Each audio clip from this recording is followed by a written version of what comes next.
Dayo, good afternoon. Don't know what's wrong with the Wi-Fi. I know. Even the Wi-Fi in this office, sometimes it's annoying. I have to switch to my phone most times. Okay. So let's go ahead and share. And I want to try and finish by 5 or latest 5:15. Okay. I have a 5:30 appointment. Good afternoon, Sister Funke. Good afternoon, everyone. Please go ahead and share.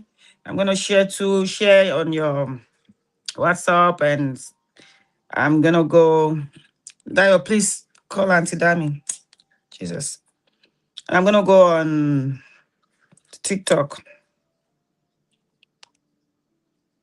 Um, WhatsApp,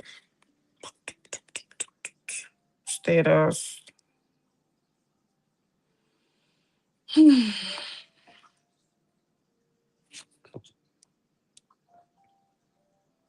Um,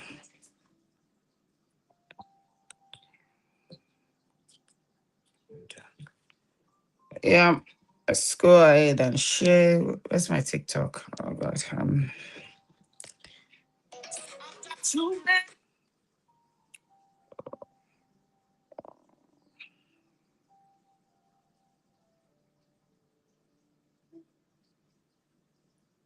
Yeah, please go ahead and share. I'm trying to share too. Um,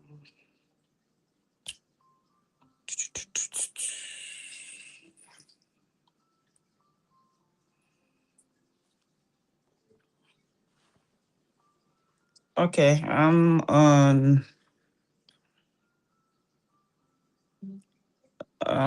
How do I work? How do I put this?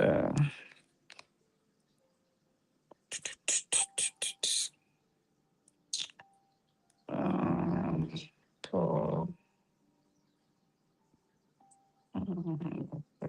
Nice.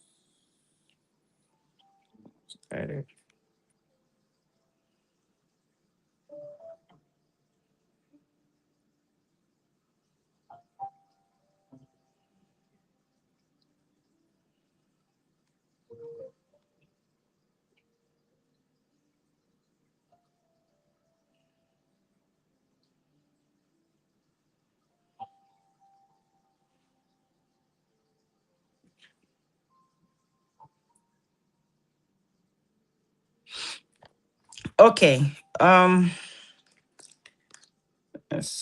Let's see. Fabulous. Good afternoon, there. Okay. Good afternoon, everyone. Good evening, Nigeria. Good night, somewhere else. Some people are already sleeping or about to sleep, and we are still in the afternoon here in Atlanta, Georgia. I need this coconut water. I need energy. I struggled to come today. I couldn't make it last week. I was supposed to be on vacation. I wasn't on vacation. I was sick. I was on my bed. What vacation was that? In serious pain. So I'm so glad to come back. I didn't want to come, but I think there are some things going on online. I read some things and I'm like, okay, this will be good for the topic we are already treating. So, what men never say, no, we're not talking about men today, or Kilo Shele. Where's my banner? No, this is not about the men. No, we're done with that. Talking about the children. No,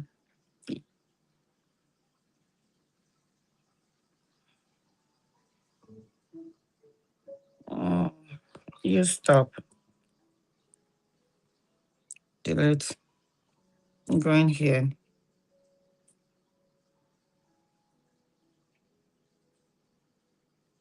Okay, we're talking about the kids today. And okay, who is protecting the children? So good afternoon. Please go ahead. If you know that the only reason I came today, because if you look at my face very well, it's still not looking nice. But when it comes to children, I go all the way. So I'm here for the kids today. I am here because of this. Why? I want you to show now. I'll just show that.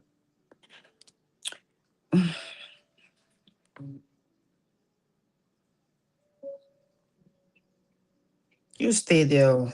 I don't need to show my name. Just show me that. Yeah, so who is protecting the children? So I am here because of the kids.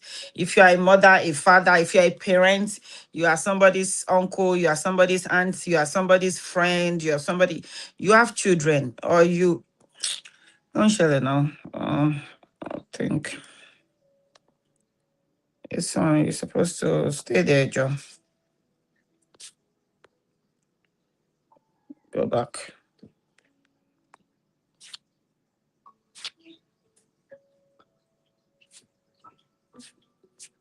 Okay.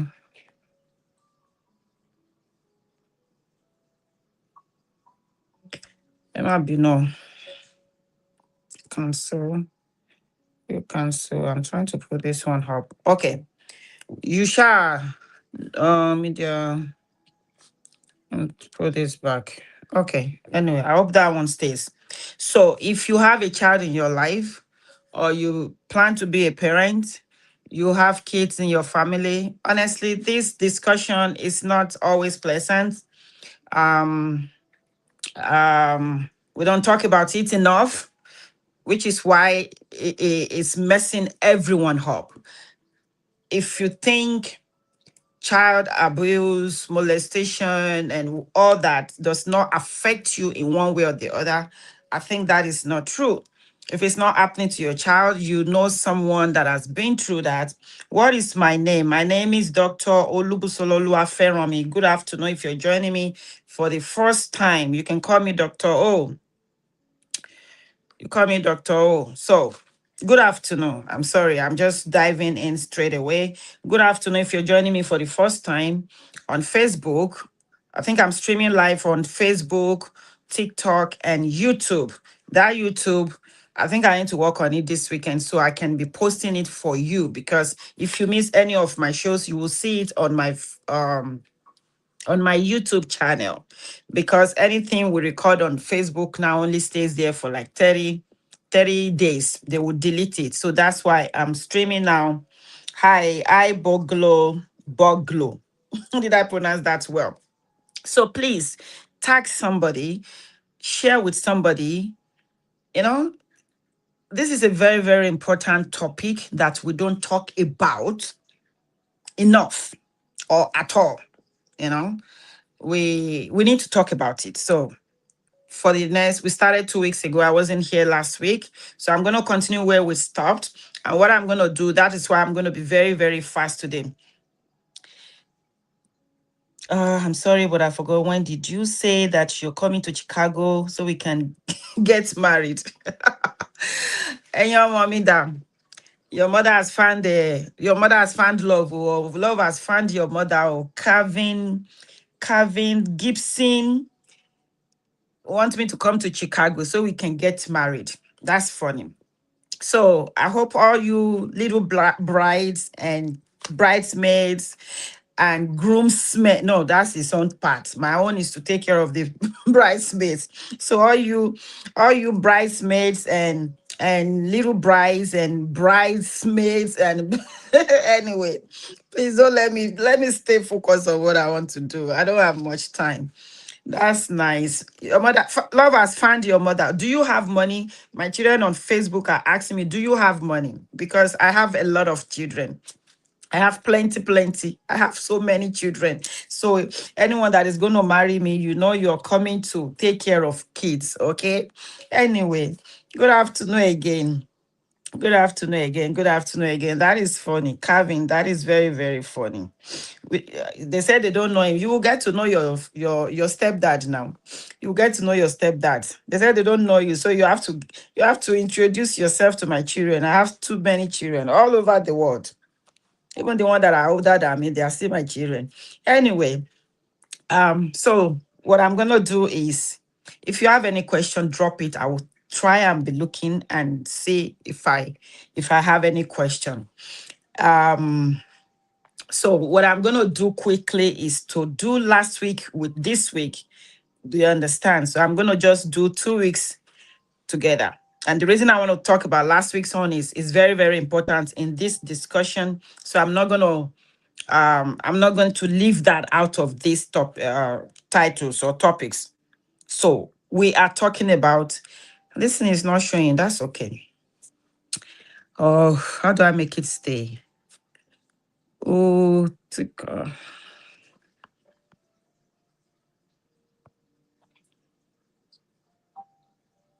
just stay there. Oh. Who is protecting the children? And this week is supposed to be why children stay silent. Last week it was supposed to be why, no, this week is okay, grooming, what every parent must know. So grooming and why kids stay silent in the case of abuse is what we are going to do today. So somebody please time me. Latest 5:15. I have to get off. Something going into my eyes. So the Bible says, if you read the Bible, speak up for those who cannot speak for themselves. So I, Dr. Olubusola, Dr. O, I am speaking up for those that cannot speak up for themselves. You as an adult, you should be in a place, you should be the safe place for a child to be able to speak up or speak up for that child. Do you understand? This is not this generation of children that we're giving back to, they don't keep silent. Life have changed. A lot of things have changed. So let me see if this would show there, and then let me come back to this one. Don't know why it is not. Let me see.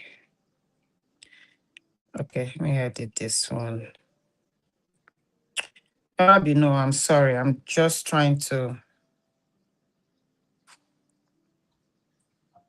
do something here. Abby, no.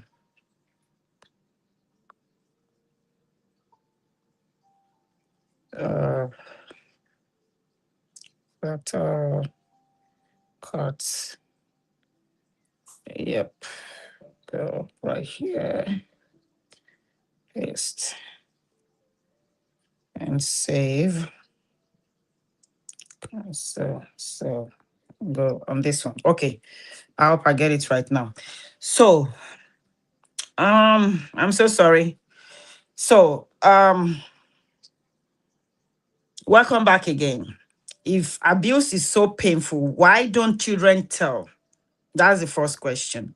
Why don't they tell? Why don't they say something when they know it is painful? Why don't children tell? Many adults assume silence means nothing happened. It did not happen.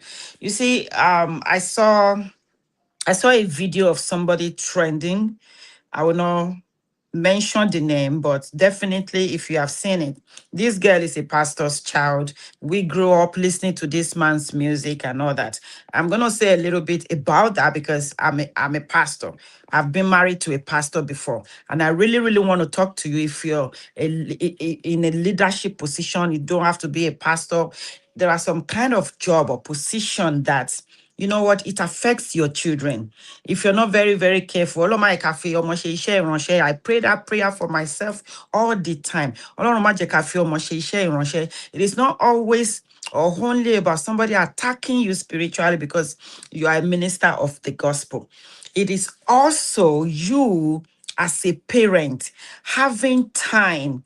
You know, charity begins at home. You know, Emma Bino, today I'm just going to be going back and forth everywhere, but I'm still on this same topic, okay? This is a typical example of what I want to talk about today. And then yesterday, I had a tough time with somebody, with a client that called me, you know, a 45-year-old, you know. You see, this topic we're dealing with, it's not only about, oh, it just happened, or why can't we just drop this, or maybe it has happened and let's forget about it. No, you don't forget about trauma. It's probably trauma that you do not treat, trauma that you did not deal with. It stays so long. So let me start with this lady's story and then we go into the notes. You see, this pastor is somebody, I'm gonna talk about it from my own perspective. I didn't talk to any of these people. I just saw something online, and I'm gonna talk about the part that I watched. The girl that spoke out, she's a pastor's daughter. I think she's 37 years old. Her name is Fumi. They said don't talk about their family, so I'm not gonna bring that. But her name is Fumi. She's trending now. She's still trending. I think I saw this 2 weeks ago, and I didn't have time to follow up. Today, I just wanted to see what is the update on this girl. I saw it on Auntie Adoni's YouTube page because she's been following on this same girl. You see, out of everything that she said, out of everything that Fumi said, a lot of people may not pay attention. A lot of people may want to say hush hush because of the caliber of people involved. And this is what is killing us as a society, as a community, as a people. This is what is really killing us. There are big people, we don't talk about them. They are anointed men of God, we don't talk about them.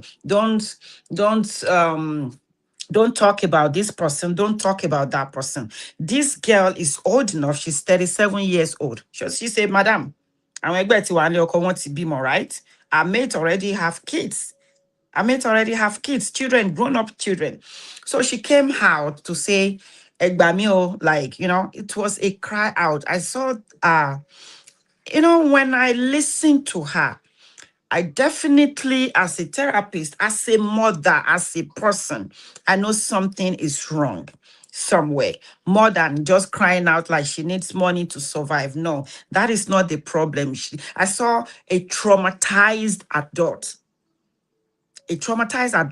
that has not dealt with childhood trauma, that has been covered for so long. Now I think she had it up to here. If anybody saw that video, I want you to say something because I'm definitely sure I wasn't the only person that saw the video. Do you understand? Okay.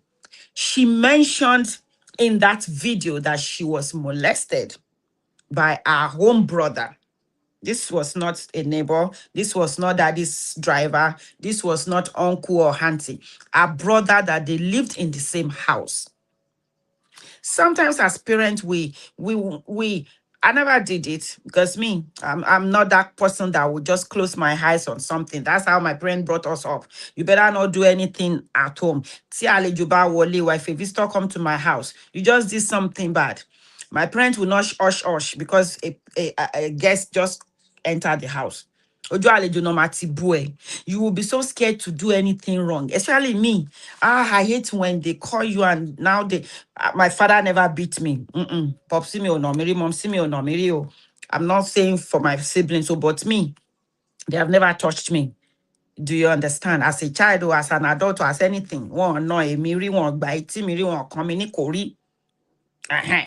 And I hate it when my father or mom, my parent had to call me and be reporting myself to me. Like you did something and they're telling you. So I tried my best to, it's not like I was a perfect child or no. Mm-mm. But I will first of all think about how they will call me, the two of them. And now they will be telling you what you did. Itiju. Sometimes when you see things online, you'll be like, "Shawele, you need Itiju." I was raised with you have to be shameful of doing something bad. So it's always in my head. So when things happen within the family and we begin to say, "Osh, osh, osh, osh," don't say, don't tell. You must not break this family up. You're telling a child, okay, this thing that happened to you, it doesn't have to be molestation or abuse. You must not tell. You don't want to break the family bond. You don't want to expose your family. We begin to put all this guilt thing in their head to shut them up. This lady said her brother abused her. I think she said when she was 10 years old. That is still traumatizing her. And then in the video, was I the only person here that saw that? Because it's still online. Uh, where I watched it was Auntie Adoni. She's Auntie Adoni on YouTube. I saw it on Auntie Adoni's page on YouTube. And then I think that was a younger lady that was actually the first contact, but I watched it on Auntie Adoni's YouTube page. And she's following up. So if you want to follow up that story, is sad. It is sad, but I sincerely wish that anyone that watches or listen will be able to sit down and think deeply. Do you understand? Because I won't call it interesting. I will call it sad episodes. Sad episodes that started when a girl was 10 years old. I haven't really sat down to listen to it in details, but I, as a parent, as a mother of three biological children and many children, I listened as a mother, I listened as a therapist, I listened as a pastor, I listened as a counselor. Like, okay, this girl, let me put her on my table or on my chair, and then I'm listening to her. So I listened from that perspective. And yeah, she said she was molested by her home sibling, her home brother. And then now she's 37. She feels like her life is useless. Her parents, because she was saying, "It is time, let me go." She was just saying, "Let me go." Efimisi like Imalo or something like very eloquent. She spoke really well. You see what I took out from that video? If they said she wasn't molested, I would not believe that. But hey, we were not there. But I believe our story. I believe our story because I've had so many, both men and women stories similar in the period of 25 years that I have been a counselor. I have heard these stories over and over again from a 69-year-old woman, from a 70-year-old man. So this is not new stories. From a 25-year-old girl, from a 40-year-old man. There is no age limit. People in their 60s are still crying. They're still traumatized with what somebody did to them when they were teenagers, with what somebody did to them when they were babies, when they were children. Okay, so I don't know, but I'm gonna tell the story from my own perspective. But she gave us clues. She was molested, and then she was tagged that they've taken her to some psychiatrist home. And then in that same video, she said Abere, they were talking about Abere. Definitely, she's getting some injection. Why? She didn't say, or maybe I did not hear that part, or I did not see that part. Welcome if you're just joining us. I didn't see those parts, but I'm going to put what's in between the lines just for us to understand that somebody was damaged at 10 years old. She probably told her parents immediately, or she did not tell them immediately. And she's been seeing as she has conscoin in her head, like this girl is crazy. So now at 37, they're still shielding her. They don't want her out of the house. She ran away from home. and she's been a mess. So now people are contributing money for her online. Like, okay, Auntie Adune was saying she reached out to the parents, they want her to come home, and the mother was saying, "Kó ṣáà máa bọ̀ nílé kó wá gbabẹ́rẹ́."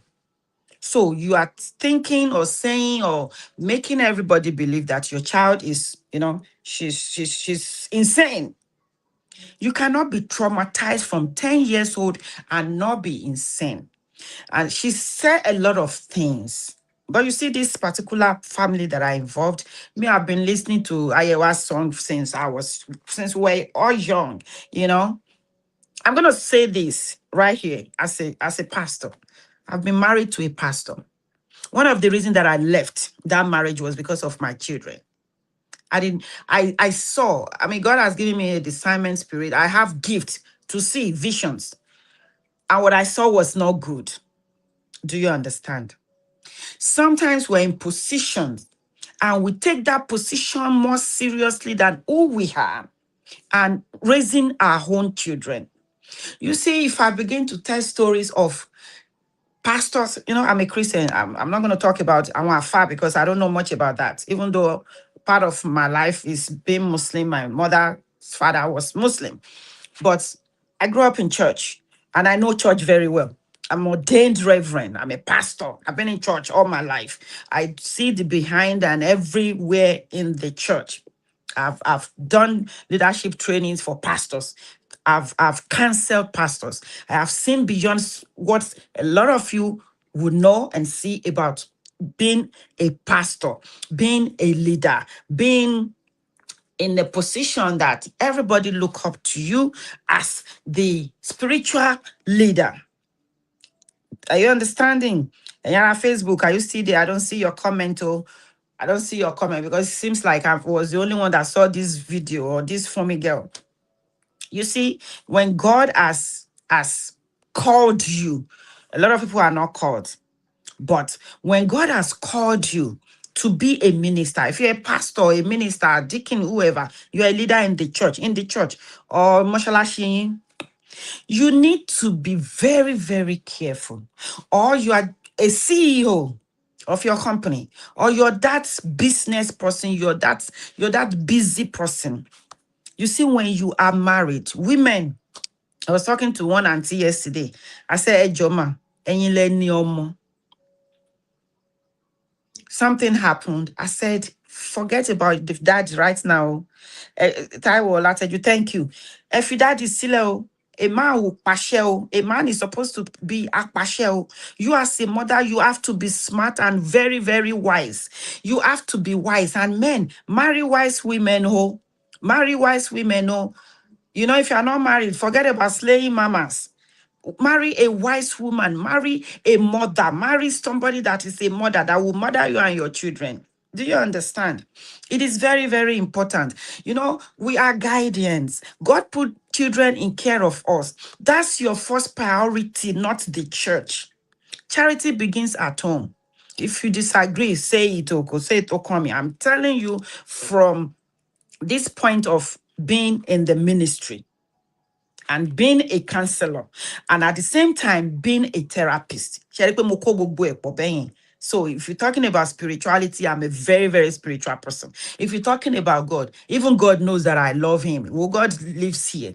Do you understand? When you are put in that position of being a leader of people, please be very, very careful, be very, very wise, be tactful, be intentional about your home, about your children, because you will raise everybody's children and your children will be, all of my you will be raising everybody's children. They will be giving testimony. How Mommy Gio has been a blessing in my life. How Daddy Gio has been my blessing. And your children are home crying, going through things that are going through unimaginable things. Unimaginable things. These girls claiming a brother molested her at the age of 10. I don't know because I can't say she did not say because I didn't see all her video. Maybe she told her parents immediately. Maybe she told after. And they said, "Hey, Benue son, kilo njebe." No, it did not happen. Somebody is telling you something happened. You as a parent Or you as an adult, you are saying, no, Benusong, you'll be shutting children down, like, shut up, it did not happen. But it happened. And you know in your heart that it happened. And sometimes you witness, because I have heard from mothers that will say, Moka, call me. You caught your husband molesting a child. You looked the other way because, this family must not break. Family that is already broken. Family that is already shattered. You already messed up a child's life. Family that is not living in truth. Okay, didn't see our video, but saw the tale on Facebook last week. I saw her video. If you really want to follow up, go on Auntie Adonis. I don't know who has posted it on YouTube. You know, I watch it on YouTube. You shut that child up. You know what you do when you shut somebody up? You're telling them it did not happen. Just forget it. You're telling that child to block it out of the head. It's not going to be blocked. You're just creating a monster. You just created trauma. She already experienced a traumatic, you know, that there has been an episode. Whatever happened to that child is already traumatized her life. Now you're adding salt upon injury to shush, to not talk, to shut up, to keep quiet. She will continue to grow traumatized. The longer the older she becomes, the more dangerous that person becomes, the more you will not be able to solve that problem. Now you raise a grown 37-year-old calling you out on social media. I can just imagine what she felt, how she's been. She ran away from home. So now we're gonna be hearing stories like, oh, she has psychiatric problem. Of course, maybe that's why they're giving her a beret. Did you treat the real problem? When you are so busy with the ministry, I'm not talking about this particular person. I don't know them personally, except I listen to the music. And the man in particular is somebody that I respect. And I've met him once at an event long time ago. Other than that, it is this video that I am talking about. And I'm talking as a parent, like, you know what, take care of your children. Especially if you're in that, you see, I said pastors because I know what goes on. A lot of pastors have cried to me. I caught somebody that I know from long time ago, like, Ekojometa, it's been a long time. And I specifically asked about one of their children. Because as I was saying, I was greeting her, that his name just dropped in my head. And I specifically asked me, Lagbajanko. And the mother said, oh, wow. When she said, oh, wow, I'm telling you, to God who made me, my spirit says, go why. And I was scared, like, they didn't lose any child, oh, in Jesus' name, oh. And I said, are you sure? Shalafia, you know, she said, yes. Anyway, the following day, this woman called me back. She said, Dr.O, when you asked about Lagbaja, let's call him Busola yesterday, Shekosi, because you only mentioned his name. I said, well, when I was talking to you, the Holy Spirit just mentioned his name. I don't know why. That's why I asked. And you said, oh, wow. And you are the mother now. You should know where your child is. You should know your child is doing okay. So when you said, oh, wow, and I said about me, Kio, do you understand? I know that child when he was a child.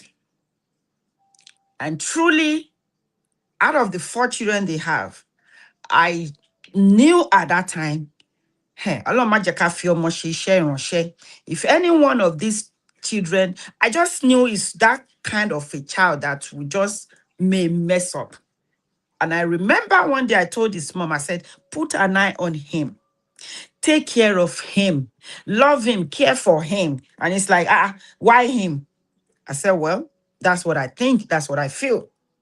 So she called me back the following day and said, Dr. O, she paro fun. I said, oh, alone you she paro fun. It is God that knows everything. And he said, you know, when you asked about her, he said, "Ìṣòro ayé wa nìyẹn o, that is the problem." A pastor discusses the importance of protecting children and speaking out. Okay, AI is doing summary for me on TikTok. Ìṣòro ayé àwọn nìyẹn o, that is the problem that they have. I said, what happened? She told me how it's been so rough, it has been, how this guy has troubled their life. He has been to prison back and forth like twice. Like she just kept going on, and then she just busted out crying. I said, "Oh, Tito." I said, "Oh, Banikoti Baje, God is in control of him." Maybe that's why I call you I don't think we talk in the last 10 years. Maybe that's why I called you. Maybe God just think it is time for this boy to get help. What happened to him? What happened? Exactly what happened? Like what happened? He said, "Mommy, Toby me more. I don't know." I said, "Ha." Anyway, God will take charge of that. So we talked, you see, women in this pastoral thing. Let me talk to you, women. Me, I be me. Oh. Hey, I be me. I'm a mother to the core. Either you are my child or a child that I know. The way I will fight for my children is the way I will fight for any child that is in care of me or any child that I'm in contact with. Do you understand? That's how I was raised. Any child around me, any child, you are already my own. And the way I will fight for mine that I gave birth to is the way I will fight for you too. You see, parents, mothers, please take care of your children. You see, these men, some of them, either you know or not know, either either you know or you don't know. Some of them have children outside or that you don't even know, that you may never know, that you may know when he dies, or that may just show up one time, one day. Your own children. You see, I always blab about my parents being in love, so much in love, and blah blah blah. My father had a child outside of wedlock. Oh. That child is my age mate. I'm 1 year older than him. We did not know until, in fact, I was in this America when my brother called me like, Kini Koshele, and he was telling me. I was not shocked. I wasn't expecting it, but hey, he's a man, especially African men. And my father was the love, he was the Romeo of my mother's Juliet. They were in love. And I will still defend him till forever, that he loved his wife to till death do them part. That I was sure. That I know for sure. So if that kind of a man was so in love with his wife, why did he go have a girlfriend or somebody have a baby for him that we did not know until we became adults?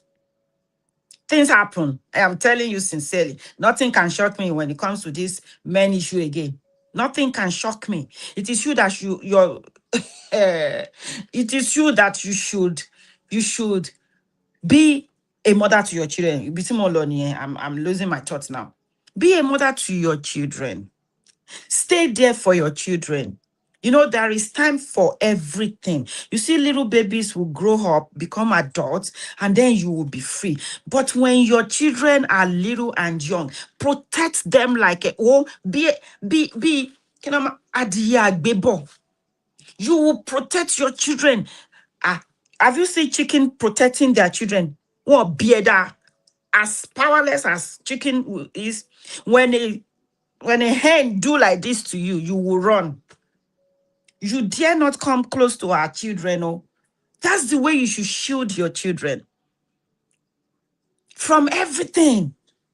Stay at home, take care of your children when they are still young. You see, when I moved a lot in my life, growing up, my father was a sales executive. He was always traveling and moving and stuff.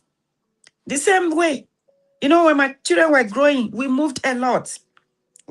We moved a lot. Who is this? Poga's diary, tap the mic.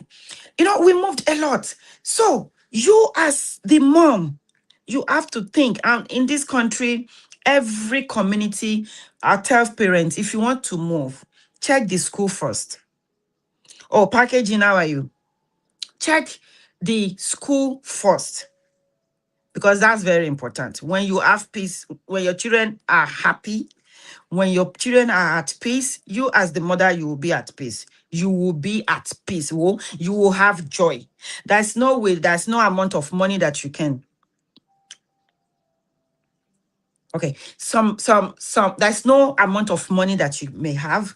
There's no amount of influence that you may have. There's no whoever you are, if your children are not making you happy, if you're not happy at home, whoa, you see all this shakara you're doing outside, all this shakara you're doing online, all this makeup, all this money bundle you spending at parties, they are all vanity. Can you say vanity? Because you go back home at night, you'll be the one crying on your pillow. Your children should be very, very important. They should be priority for you. Priority for you. Priority for you. Mommy Geos. Hey, Mommy Geos. Well, your problem is not how many CC that are exposing their chest in church. Your problem is not how many women comes into your husband's office at the church. Your problem should not be Sister Rebecca and Ray DC Daddy Gio. No. Your problem should not be Ọjọ́ àjọ̀dún o, on the anniversary day. If you see the small food they brought to us, that's not your problem. Your problem should not be somebody. Your problem should be your children. If you have one or you have 10 or you have 20, that should be your priority when you are a minister of God, when you are Mommy Jiho. You're there, even if you're ordained my pastor, even if you're ordained yourself, because some of you, Mommy Gio, you are not ordained. Ekoma ordained Araini, or when you marry pastor, now you think you automatically, they now pronounce you Pastor Mrs. Some of you are not pastor, some of you are not ordained. Your ordination is to protect, your ordination is to support this man of God. You're not supposed, you, if you are not called as that pastor and be there preaching with him, just sit down and be protecting him. Sit down and be praying for him. Sit down and be supporting him, so you will have time for your children. Are you understanding me? And if you are called too, because some of us, we are pastors and then we marry pastors, right? Make sure your children are your priority. Make sure your children are your priority. Do you understand? I'm talking from this funny story now. You know why? You leave children alone to be parenting themselves. You have, especially you know, all you people, rich people, ministers and stuff. You have staff, you have family members there taking care of your children. How they do assignments, homework, you don't know. How they dress up, you don't know. Somebody is there, the nanny is there, the chef is there, everybody is there serving them. Everybody's there serving them. Do you understand? Oh, Jeremiah, massive grace. Okay. Yes, I saw that your account, your. I was supposed to send you a message, and then even though I've not been around, I see that I couldn't reach you. Okay, your new account. Okay, I will notice that. Do you understand? You're there following Daddy Gio to every meeting, flying around the world. Your children are there. They need you. I'm not saying don't support your husband traveling, don't support your husband to minister. I am saying your main focus, your priority should be on your children when they're still young, because the time is coming that nobody is going to slow you down. The kids will be grown, they are gone, they are out of the house, right? You can travel the world. If you like, don't sleep at home in 1 month. It's okay.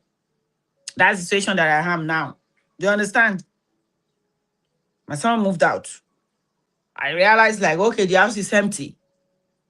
Have done my part as a parent. None of my children can say, mommy was not there for us. I did what I had to do to protect them. That's what you should do. If you know your children, when they're going through something, you will know, you can tell. That's your priority as a parent. You help them to grow. And then they can say, mommy did her best. Daddy did her best. Parenting is no small job. Parenting is no child's play. Okay, Dayo, it is a lot. You have to groom yourself as a parent. That was supposed to be last week's topic. You have to groom yourself as a parent and then be able to groom your child. When you see what's going on social media, when I see certain things, I'll be like, who raised her? Who raised him? Who raised these people? Talo bi won, talo ko won. Because who is this? 6:30. Who is this, Egbani? It is 6:30 or 6:30. 5:30 to 6:30. Yeah. You know, like Talo Biwon, who raised these people? Who raised these people that are misbehaving like this? And when your parents are not there to raise you, or a parent that is not raised, I want some parents gone, you will know, like, who raised these parents? So it is what it is. I was telling my daughter yesterday, okay, I was at the store yesterday. I went to Sam's Club yesterday. And I called her because she told me to buy her something and I forgot. So I called her like, okay, what did you say I should get? So she was asking me, oh, some kids were running around there making noise. I said, yes. She smiled. I said, she then laughed. I said, I know what you mean. Like, I trust my mother. When we were growing up, you dare not be running around in the store like that. She said, yes, mommy.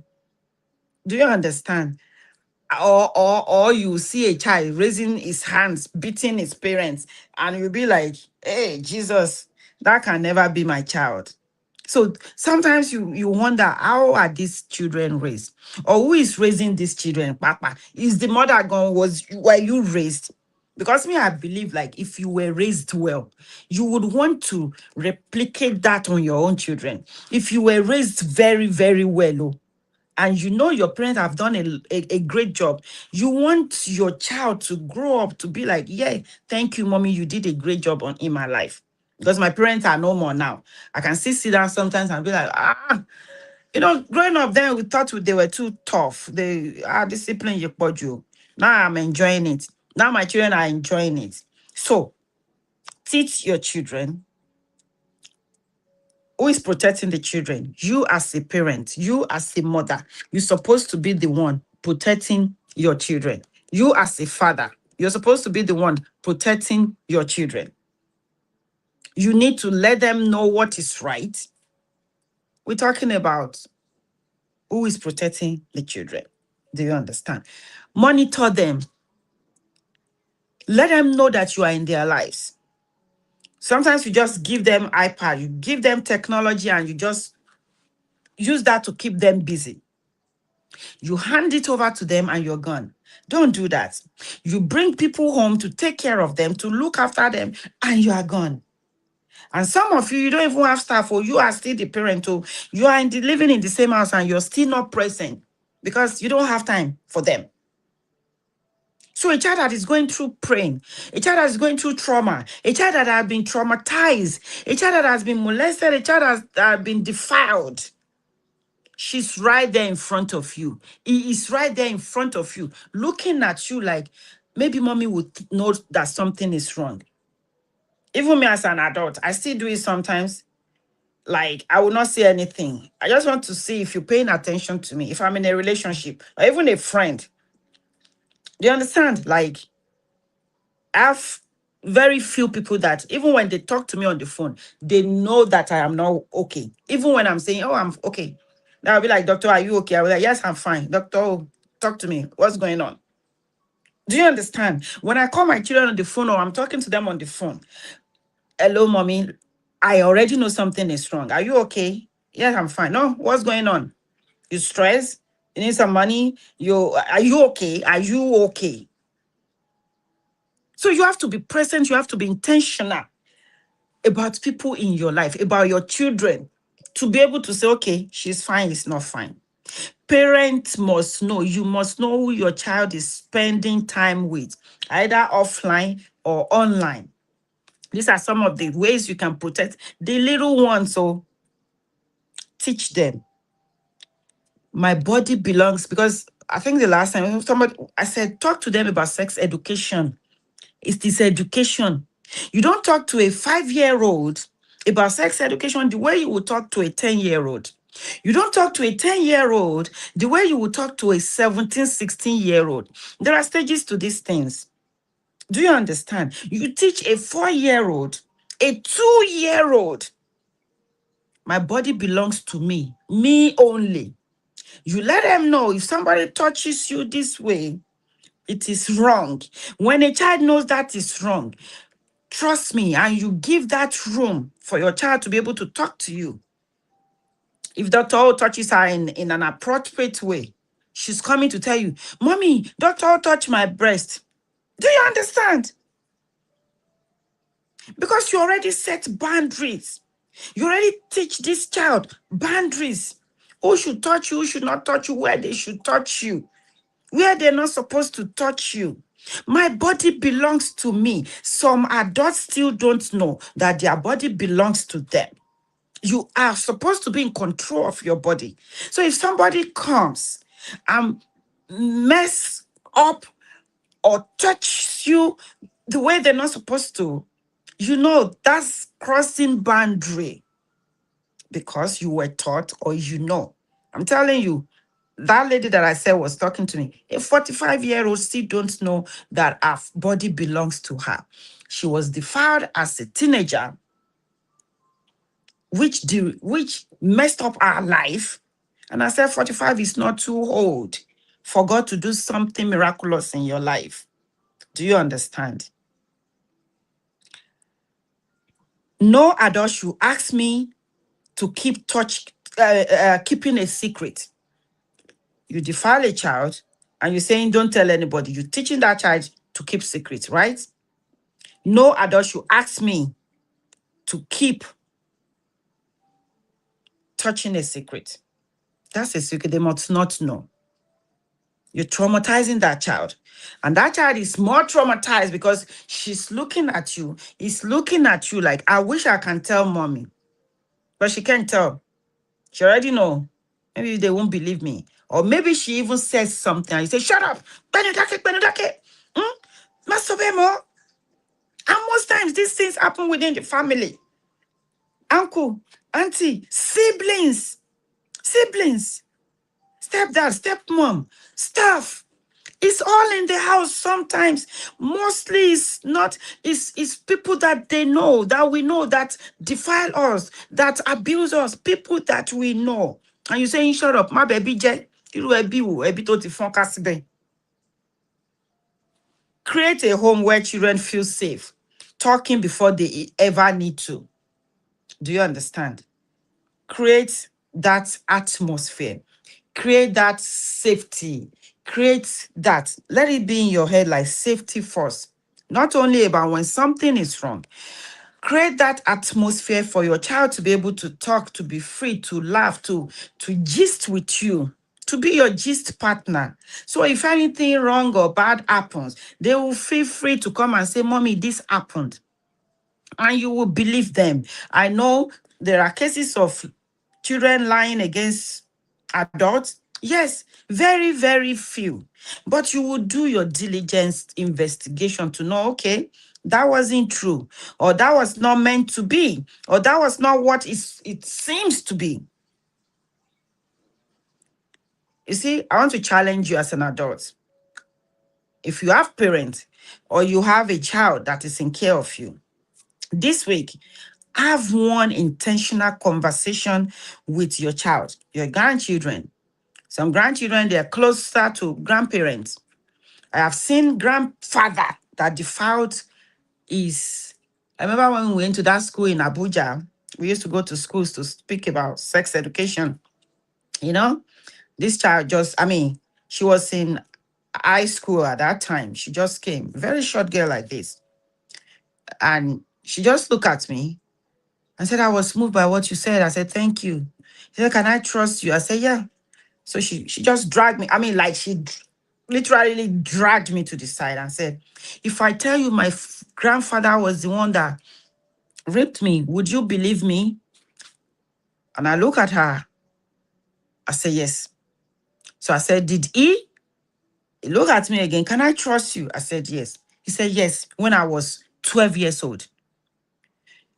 He went to the village at 12 years old to do vacation with grandpa. That was, no, I think she started going for vacation at 12.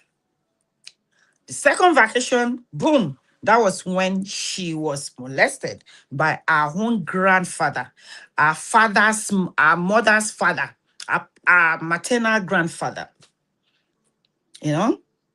And it's like grandpa loved her so much. She was grandpa's favorite. She was the one that grandpa would buy gift and send to.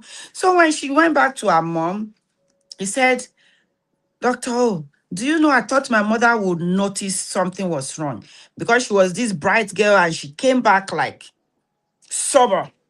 And mama did not say, "Ah, what happened at vacation that you just came back home sad?" She said she was very brilliant. That first time when after she came, she couldn't concentrate in school. She couldn't say her mind. You know, when you saw that something was wrong, at a point, you know your children. That is why you need to be home. That is why you need to pay attention. I'm not saying don't work. I'm not saying don't go to church. I'm not saying don't go to parties. But when you are home, be present and see. You know, if I go to my house now and something happened, I even though they are now adults, I bet you I know who did what. I know who did what at any time. I know, okay, Tommy niye. I know, oh, that's Tony. I know, oh, I know. You have to be observant. Yes, Bim. You have to know your children by their character, by their behavior, by their names, by what they can and cannot do. You can't call me from outside now and say my child did something. I will say, what? Toby. Mati Bashole, Mati Majakpe. No, that's not the child. That's not my child. Sometimes you may be wrong, oh, because your children is something at home, there's something else outside. But if you are observant, in between, I mean, I'm not sure Moderi now, in between you being a teenager and you're trying to hide things from your parents, a parent that is observant, when my fathers begin to hail me and hype me, I know, okay, one ring or Timoshi, as obedient, as a good guy as I was. One day my dad said, "Orope mi rie." Like, you think I didn't see you? I saw you. I just let you be. I was so ashamed of myself that day because I thought Daddy will read me. And he saw me and didn't say nothing. At this point, I was already 18. I was already an adult. Oh. I was in poly at that time. Oh. And I said, Erimi, there's song. Okay. I said, you're an adult. I expect you to make better choices. But I mean, it's okay. I just want to say that I saw you. Oh, I felt ashamed of myself. And you know what? I will not repeat what I did because in my head, Daddy Ogbodo me. Daddy Ogbodo more. You have to raise children that will be so scared of, I don't want to disgrace my family. Even when the family are far away. I don't want to disgrace my father. But if you don't know them and intentional about them, how are you going to be defending your children? Like when we were growing up, I have this brother, is easygoing and all that. You see, I can call him. You see the way Yabo Joe fight for everybody. That was my brother back then. If it was the era of technology and social media, it would be so, somebody must have brought him online. Say, why will Femi? He was so quiet. You look at him, but he hates cheating. You cannot say Ofefi Aje in your con. My brother will take his clothes off. Afi Goja, Afi Obeja. Anything he see will fight for that person. So when you hear, hey, somebody is fighting there, and you come home and say, Egbon Njambe, I don't need to ask which of my Egbon. I already know it's Femi. And I already know that it is not Femi's fight. Femi is fighting for somebody lower by. And if you go there and you say, okay, what happened? Hey, she not bitey bimbo. Kireti she not she mag bitey bimbo. You fighting somebody else's case. So when they come home like, somebody is fighting. Your child is fighting. My father will say, is it Femi? It must be Femi now. You have to know your children. Barry she said I look better. Thank you. Do you understand? You have to be present to know who you're raising. You have to be. Predators look for secrecy. Protectors build trust. You are a protector. You should be a protector. As a protector, you build trust. You let people, children, trust you. You see, predators, they look for secrecy. Don't say, don't talk. When you begin to say, don't talk, don't say, even as an adult, you're telling me, Maso, I mean, there are some things that your brain will tell you you should be wise that okay, you don't talk about that, or that's not something for you to share. Yeah, you have to be sensible and wise. But some things like osh osh, I have this friend that I really, really like. And yeah, get to know your children. And when I go to Nigeria, I will go to their house. The day the husband came on me was the last time I went to their house. And I look at him like, are you for real? And she bought a limo. My friend would not know. Oh, let me tell you, smart. But you know what? To bat if even if you want to mess around, that's your wife and yours problem, not me. If you've been sleeping with your wife's friends, not me. And you know how close, you know how your wife loves me. You know how I love your wife. And Emilo Besumo, Abba, come on now. Even if I'm single, I'm not desperate. Do you understand? You have money. Your money cannot buy my love. Your money cannot buy, I stopped going to their house. The wife like, Dr.O àti ẹ̀rí ẹ mo gbọ́ pé wá sẹ́kọ̀ọ́. I said, má bínú. I just came quickly for something and I went back. Ó ti di bẹ́ẹ̀ yẹn ni. She called me one night, like, kí ni mo ṣe fún ẹ? What did I do to you? I said, how? Say, wá sí Èkó yìí, you came to this Lagos. This Lagos. Busola, you came to this Lagos. You didn't call me, not to talk of coming to see me. I only saw on Facebook that you were in Lagos. Kí ni mo ṣe? I said, nothing now. And thank God, I came at that time for 1 week for a funeral, and I didn't have time. He said, I know you very well. You wouldn't have told me, like, okay, you're coming for something if I want to go with you. I'm okay, I'll go. Thank you, Dr. of Lagos. I said, I'm so sorry. Sincerely, I am sorry. I couldn't tell him, like, this is what your husband did. Me as an adult, now think about a child. You swearing them into secrecy. Don't talk. Don't say. Shh. And then you buying gift for this child. She's the only niece that you love. Out of all the nieces and nephews that you have, that's the only one that you always buy gift for. Parents, pay attention. Detailed attention. Predators look for secrecy. They want to keep a child in secrecy. And a child is traumatized and growing up. Protectors, you build trust. You do what? You build trust. You build trust. Let me see. What am I doing? Okay. You build trust. How do you protect your child? How? Children rarely stay silent because they want to. No, they want to talk.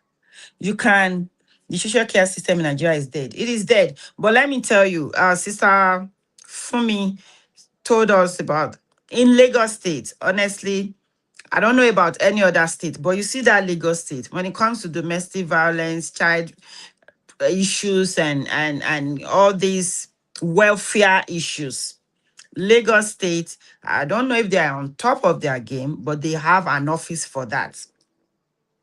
If you know the address or phone number or how to reach that, drop it in the comments. Because I know somebody said, I know somebody that works there as a director, public defender office. I don't know if it's the same, you know, but the people that represent them are not social care workers. I understand. Hey, I understand. At least they still have somewhere to go and report. But how many people are reporting?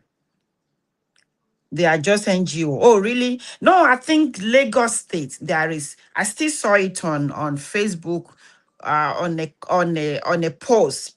That is they are just part of the criminal justice system. Oh, really? I wish we have more help in Nigeria. Because sometimes, even personally, when I'm telling adults, go and report domestic violence, they will look at me like, Dr.O, America, Lewa, you are in America. Please, just leave me. Leave me. Some people will just requested, okay, Doki, you want to join? Okay, I will bring you up. Okay, you want to say something? You're muted. I personally wish that there is more help. I'm just talking about Lagos State. Is it only Lagos State in Nigeria? How many states do we have? 36. You see all these things and you be like, where is the government in this? Where is the system in this? We don't have that system. We do not have. That's just the fact. So people will continue to be traumatized. People will continue you will continue to see craziness online. You will continue to see people bleeding because there's no help. Even when they wish they want to talk, somebody is shushing them down. Somebody is power is saying, you dare not. Do you understand? And sometimes somebody in power is even the predator. What are we going to do? What I can do is this awareness that I am bringing. I wish we have NGOs. If I know or hear about NGOs, or if you have an NGO or you belong to an NGO that needs help, I'm a trainer. I can train you. I can come and train. I can, awareness. As much as we can bring out the awareness, as much as we can all talk about this, one example that I will continue to give you because it's still trending is Baba Jesha. You see, they scattered the internet because, okay, well, some people are supporting him. How in the world can you support anybody like that? I'm not saying don't have requested. I'm not saying don't have you're requesting and you're not talking. I will not even bring anyone that I don't know. A call came, give me a few minutes. Okay. So as long as is this the question? I don't know. Anyway, we all need to do our best. We all need to play our part. We all need to speak up. We all need to speak out. We all need to be adults and pay attention to the children around us. That's all I can say. If you have a church, I have resources. I have resources. But unfortunately, I'm using my resources here because they know they know the value. Nigerians, at a time when I even contacted some churches, like, okay, I can train you for this. If you have a counseling department, I can train you. I contacted some schools. You can have a counselor in your school, either as volunteer or as part of your staff. You want to pay attention to the children. If I have a school, I'm not just going to be taking your money. No, it's not just about teaching the children. Okay, Dayo, there are more to do. Pay attention, be intentional. Give that resource. Give the parent resources. Some of these teachers are predators. Some of these children live with predators in the house. And they wish that they can come to school and tell teacher Adiola, they wish they can come to school and go to the principal's office and say, this is what I'm going through at home. Me, when I'm around children, I'm paying attention. I'm paying attention. I'm looking at your gestures. I'm looking at your body language is very, very important. Good afternoon. How are you? Yeah. I'm all right. How you doing? You're doing a great job. Thank you. I really want to commend what you've been. I think it's the second time I've been on your live. Okay. And, you're doing a very great job. Thank you. I pray that God will reward you and your entire family. Amen. Um, the reality is that if we don't speak, we won't know how to address these problems. Yeah. And I personally have been. Facebook, can you hear him? Let me put this up. Can you hear that person speaking on? Okay. All right. Continue. Yeah, this is Dr.O of Lagos. Okay. People know me on this apps and all that. So basically, we need to advocate more because there are more predators that are even more dangerous than Baba Ijesha. Oh, you're telling me pastors, teachers. The reality is that the vulnerability is very high. It is. And these are issues. I will tell you a program that I do in Lagos, and I've taken it to Ogun State, and also trying to take it to some part of West Africa, like Ghana, okay, Accra, Greater Accra. So, but before I go there, we need to address the critical issues, and these critical issues are, they are associated with mental health.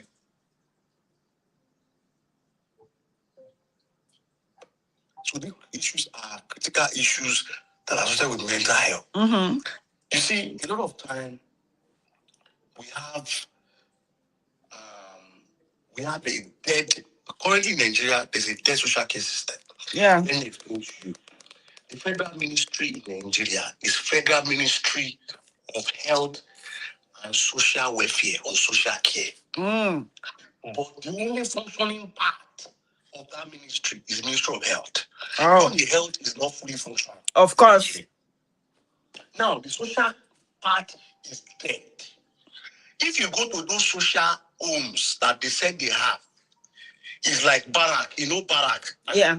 Even the environment itself is not it's scary. It's scary. Yeah.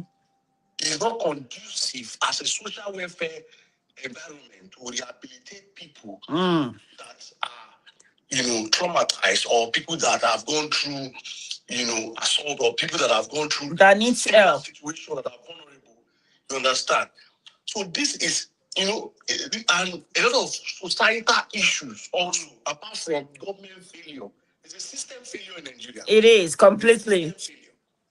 A complete system breakdown. Yeah.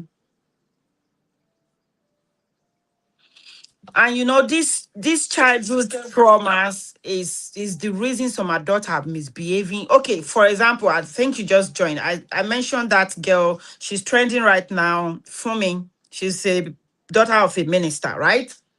You see, something happened to her at 10 years old. See what her life has become. From that little thing, it's not little, from that adult breaking that child as a child. Now you begin to be traumatized. I saw another girl yesterday talking about her brother that is heavily on drugs. We see adults misbehaving. The question we're not asking most of the time is, what happened to this person?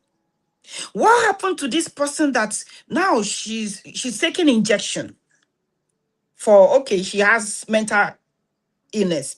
Or what happened to this boy that has become a drug addict? Where did something go wrong? Doki, I can't hear you again. You're muted. What happened? At what point? At what point? What happened? Young adults that are under drugs. Yes. See, the social care system, people think it's all about, it's not only our young girls. I'm afraid for young girls. It's not about young girls alone. Now, once the social care system covers both, even adults, vulnerable adults, if you see the way some children assault their grandmas, you'll be shocked. Yeah. How they assault and beat them because they are not in compliance, because they don't understand the medical diagnosis for what their grandmas are actually going through. For young people also that are maybe people with disabilities. Yeah. People don't know how to handle people with disabilities. Yeah. You understand? Either with learning disability, autism, you understand, or other kind of, situation or diagnosis that has to do with social care. It's just now we just don't have that social. Go to Makoko, go to Oshodi under bridge, go to Mushin other side. There you will see this vulnerable young adult on drugs. Yeah. Now, what we don't have a working social care system apart from people like this pastor. Is what's it called? He's a mental health expert. This pastor Rappi, or what's it called? That goes. Yeah, Tony Rappo. Is it Rappo? Yeah. Yeah. Yeah. I've seen that. Go to the street and get these people and use his NGO, but there are thousands of them. Our people don't value mental health. You understand? The people now see retinol coding as a normal thing. There's a lot of abuse. There's Molly, there's Igbo, there's Arizona, there's Kush, there's Fish. See, I'm a street doctor. And I understand brain injury. I understand neuro health. I understand mental health at an expert level. And that's why I'm breaking this down. And I know what my country, Nigeria, needs. And I'm in the system. Yeah. So, see, the feeling that Igbo will give you is different from the feeling that Molly will give you. These people, there was a lady, there's eyes. Even under eyes, there's other part of eyes. That one that you have to put on foil paper. It has to break down with heat, a little with lighter. And the street doctor, I know how these things, how they do it. Yeah. Some patients too that go through pain, like sickle cell patients, they end up getting addicted to better to sing. People don't talk about it. No. There's a lot of things we don't talk about. We don't. For Sickle Cell Foundation, I was interviewed on their YouTube, and I told them, I said, see, you need social care workers for sickle cell anemia patients in Nigeria. He said, no, that they will use coppers. I said, this is the problem. Now, you need to train sickle cell social workers. These people will be specialists with sickle cell patients. They know how to support them, to help them, get through the pain era without addiction, monitor them. If every family that has sickle cell, has somebody that is so knowledgeable, certified as a sickle cell support worker or social care worker that knows how to, it will make the environment better for patients living with sickle cell. But instead, it's like they will use copper that will come and go, that will not stay, that will not. You know what I think? It's not that they don't. System failure. That's what it is. You just summarized it. It's a system failure. It is not that they don't know the right thing. It is a system failure because even the resources that are allocated for some of these social issues, guess what? They're not using it for what it's supposed to be used for. You know the funny thing, I always tell our politicians, you see, they want to eat money. And it's not about system failure again. Part of the people that are currently in the leadership system, part of their problem is just that a lot of them are poor. I'm sorry to say. I'll tell you why. Now, what they want is they want to eat money. They want a proposal that will bring out money. Prophet Jehovah. Yeah. In federation account. Side fund. They want to bring out money. Or people listening to us, they want to bring out money. Yeah. But these are key projects that if Nigeria start having a working social care system, you understand? Yeah. They will be able to take that same big money out and use it. Create a model that will be sustainable, that will work in Nigeria. Let me tell you one program that I do. It's part of the challenge. See, when it comes to young girls, young girls are very vulnerable in Nigeria. Anywhere.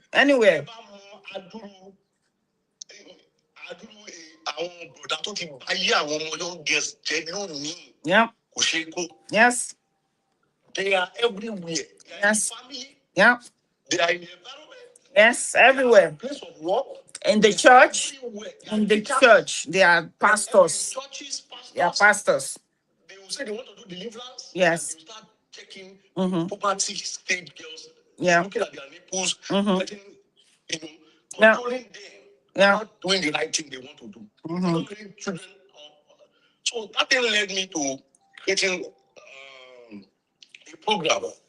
So I met with a young girl. She told me that, you see, that she's using clothes. She cuts clothes for pad. That her parents is not educating her about menses and all of that. Yeah. When she actually got pregnant at the age of 13. Wow. I brought her to my clinic.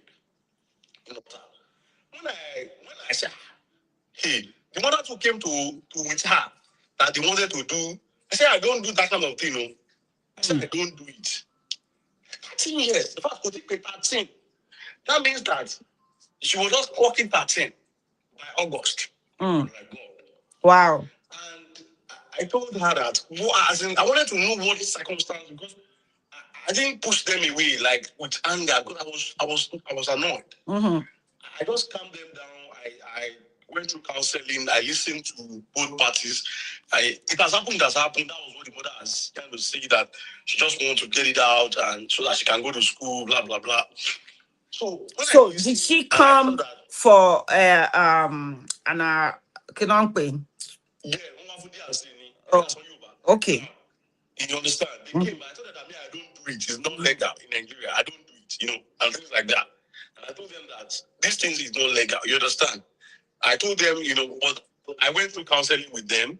I had to, wanted to know circumstances around and everything. Have they gone for scan? What have they done? It's just PT they've done or something like that. So when I saw the full picture of the whole case, Now, part of what I saw in that case is that that was not the first time that child was having sex, unprotected sex. Yeah. Now, because there was no sex education done by the mother, it's from a broken home. The father and the mother, they are not together.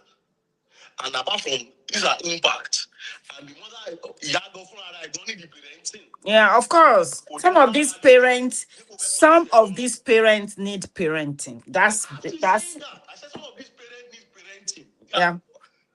A lot of people that are parents are not yet. They are not. How would I say this in English? Yeah. What's the on the parents yet? It's very sad. Yes. The reality is that they themselves need parenting. So the point is that I got to know that the young girl was seeing blood, and the mother did not educate her properly.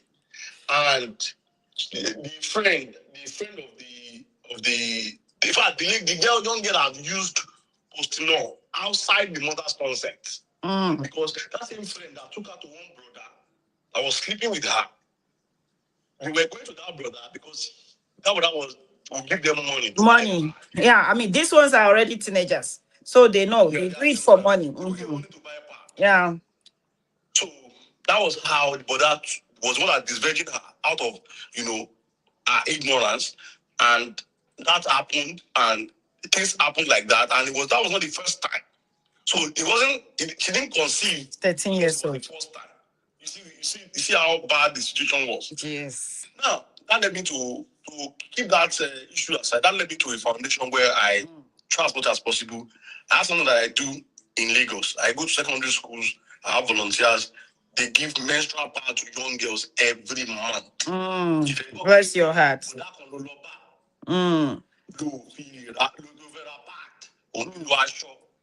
Yeah, God bless you. You know, we were doing that. As a matter of fact, now that you mentioned it, I call it a child a pad, a girl child a pad initiative, and I do that. I do that in Lagos in public secondary schools majorly because those are very close to communities and grassroots. Those are people that are highly vulnerable and all of that. Yeah. So I do that in Lagos, and I've been trying my best and doing that. Okay. These are things that people should look into. Yes, as you're saying is Dayo is here listening to you. That's my PA. We're gonna collaborate because the essence of doing this is not just me talking or you talking or just coming online to just say, okay, we're talking, we're bringing awareness. We need to do more than social media. We need to go the grassroots. We need to go into the classroom. I told you I have resources on ground. I used to go to secondary schools in Nigeria. I went all the way to Abuja. Just gather these kids in their conference room, Abikile Mankwe, dining hall, and talk to them, teach them. They don't know. Can you imagine a 13-year-old? She doesn't know. I mean, back then our parents would say, okay, I mean, they will teach you. This is how you do your menstruation, or this is what menstruation means. So if you're pregnant, or if you have sex, you will become pregnant.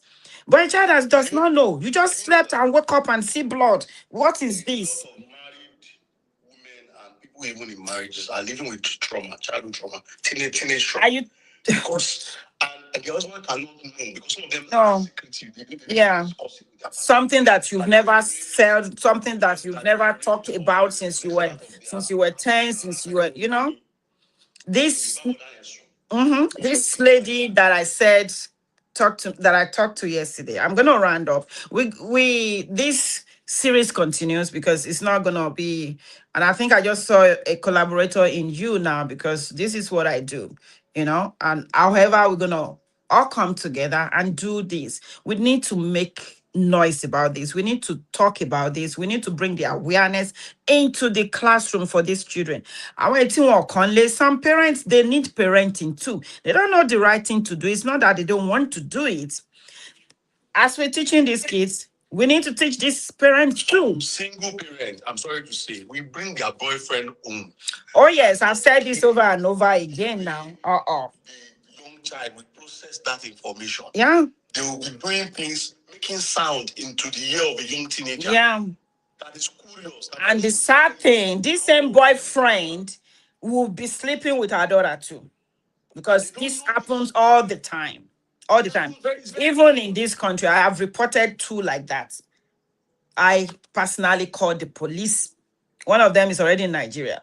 I call the police, because if you hear and you don't call, you are you are an accomplice. This is not Nigeria. Yes, you're an So accomplice. if I hear it as a counselor, even as an adult, I have to make the call. If you can't make the call, I'll make the call for you, because eventually, if the authority hears about it, then who heard about it? Who did you tell? I'm an adult and an accomplice that I did not report. So this is not Nigeria. So the system is all messed up. When it comes to child molestation, child abuse, it's not like it's a global thing. The difference here is you will get People justice. should also learn. Let's create awareness, on days that are associated. No, collaboration is what we actually need. Oh yeah. See, let me tell you one thing. Dr. Mukalago. There are two things that you do that I like, but the other one is not today's topic, but let's leave it to other side. You see, the reality is just that we need to create more awareness, that people need to understand that we need to protect both the girl child and the boy And the child. boy, children know, hey, the way things are now, you're not only protecting the girl child, you're protecting children. You are protecting children. I have seen adults walk into my office, men crying what has been done to them. In their area. People don't know about sex offenders registry. In There's a Lagos. sex offender registry in Lagos. Okay. Yes. Google it. You will see people, you can make inquiry. You will know Yeah. predators around. There are predators around you that are Unfortunately, and they live around you. unfortunately, Stop. even Why they will not stop is that a lot of time the jail is not a rehabilitation center. it's not. I mean, we see in this man that just came out. That attitude, Yeah, that thing in them, they don't feel remorseful. is still there. Yeah. So they are still going to come back And do do that it. same act to And do somebody it. else. Yes. And do You it. raise the awareness. You raise your voice. Yes. Don't be an accomplice. Yes. In your family, if it's in your family, if it's your brother, your sister, say it out because they will keep hurting people apart from you. Yes. And you need to understand these things and know them the way they are. Yes. Say no to domestic violence. Say no to sexual molestation. Say no to all of these things. Report every case. Report. And we also Speak up. need people from the criminal justice system to be a part so that people will get justice. Yeah. When people get justice, they get more encouraged to report To cases like report. this. You understand? Because when they don't get justice, they feel like somebody will just private, they will just And nothing will be done. And they're scared. Yeah. we just take association, we just take location from a better, we can't believe in the court. Yeah. This person I thought has gone to jail. People that have collected bribe. Yes. Has gone scot free. Yeah. Turn it to family matters. Yeah. So we need people in universities. It's happening. Lecturers, Oh. a lot of students are vulnerable. Yeah. You understand? And students don't even know how to handle the cases because we discussed it somewhere on one of our academic platform. Like people, students are going through this because they want to get a score, they want to pass a course. Yeah. And lecturers use those mean. I'm also a lecturer, so I know how these things happen. Yeah. A lot of students are very vulnerable. Yeah. Let's raise awareness that no, they can actually handle this case very well, and they will get justice, and they will pass those courses that they actually wanted to pass without doing those things those lecturers actually want them to do. So a lot of our children, teenagers, and all, they actually praise. Yes. They actually praise. So there are a lot of predators around. There's a registry. Look at Lagos State Sex Offenders Registry. If you are in Osun State, it's also in Osun State. Great. Yes, in Osun State. But the problem we have in social care system in Nigeria is just that NGOs are the one in terms of that are actively there. Yeah, and that can reach more people. Yes. And the NGOs are not part of the social care system. They are actually part of the criminal justice system. What they actually want in most cases is mediation and justice. I know that. Thank you so much. I'm so glad that you joined. And thank you for this information. I'm definitely going to contact you, and I can assure you that before the end of this year, we're gonna do something together. We're gonna collaborate. We're gonna do. I'll think, and I'll reach out to you. I'm gonna contact you, and we'll do something. We're gonna do something. We cannot keep quiet on this. Awareness, awareness, awareness. However, are we going to do it? You live in Nigeria. You're stationed in Nigeria. I'm here. We will collaborate. We'll get people. We'll get some of the NGOs that we can get and go to schools, wherever. However, we're going to do this. Thank you so much, Doki. I will contact you. Thank you very much. Thank Thank you very you. much. Thank you. God bless you. God bless you. So I'm going to run this up. I have about 15 minutes to that set time up. Okay, that give me 15 minutes. Let me just run this up. I'm so glad he joined. He lives in Nigeria, and I definitely appreciate him putting the what's out there. There are resources. No matter how the system is corrupt in Nigeria, you know what? Look around you. You know that sex registry around there. If I'm gonna move to any area, that's the first thing I want to look. Who are the sex offenders? Who are the I want to know how the school is. Do you understand? You have to be intentional about children, and then the long term impact. He talked about drugs. You know, if we continue this topic, we will just continue for the whole day. Definitely, we're still going to use the whole of August because we're going to talk to the long-term impact that this abuse do to children. Do you understand the long-term impact? Are any, a child that's trying to just cope with pain, they get into drugs, prostitutions. Mr. Funke said the NGO should be those whom mandate is focused on children and abuse. Definitely. Mr. Funke, I know you are aware about these things too. So you're going to be one of my people on grant. We just all need to come together. It's not always about money. you know let's just do something together. Drug is a topic, prostitution is another topic. The things, the trauma, the long-term thing that this trauma, omo kekere will defile you, abuse, you molest a child.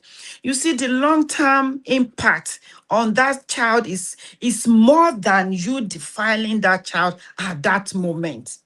Drugs, sometimes you like killing you. When did something go wrong? Ibo ni nkan ti ṣẹlẹ̀. How did it go wrong? How? Something must have happened to that child. Something. These children, survivors, they struggle with trust, anxiety, depression, relationship. He mentioned, you have a wife at home, it's not responsive. You have a relationship, you have a marriage. You see marriages breaking up left and right. Let me tell you, childhood molestation, childhood abuse is one of these reasons that people cannot stay in love, that people don't trust, they don't believe in marriage. Why are we getting married? Well, some people think you are mandatory, especially as Africans. You get to a certain age, they already asking you, am I going to marry? And your mates are already married. Your mates are giving children. Do you understand? So this thing that you are doing or that you did to a child is a long-term thing. Impact, trust, anxiety, relationship problem, self-worth, intimacy. Some people they just have sex for nothing's sake. It's not about making love. They don't care. They don't get love. People will be telling me, Dr.O, what is love? What is love? You say what? Because she has never experienced what love is. She thought love is what that uncle did to her when she was 10 years old. She thought love is what auntie did to her when she was 13 years old. Love is what grandpa did to her when she was 14 years old. And you expect this person to grow up, to have a relationship, to have a marriage. No, she's in that house. She's married, but she's not there. She's married, but she's not happy. She's happy, but she's not in love. Some people, they started life with, let me give you money so I can have sex with you. Okay, that thing that I did to you, defiling you, is the reason I'm buying you gifts. You see that adult, that child is already damaged. She's gonna grow up to be an adult. Like, you have to do something. You have to earn being loved. You have to get paid to have sex. Do you understand? All I'm gonna say is healing is possible. Everybody cannot just do like this, like, our system is not working. Just this 15 or 20 minutes that this guy is up, I've, once in a while you see people like this that are passionate about what they are doing. The system is corrupt, the system is paralyzed, but still, one person at a time, I believe healing is possible. Prevention is priceless. And that is one of the reasons that I'm doing this. I'm telling you as a parent, I'm telling you as a grown adult that you can protect the children around you. Either they're your kids or they're not your kids. Pay attention. You are a teacher. And you are a teacher that you know what you're doing, you're professional and you love kids. Pay attention to your students when they come to class.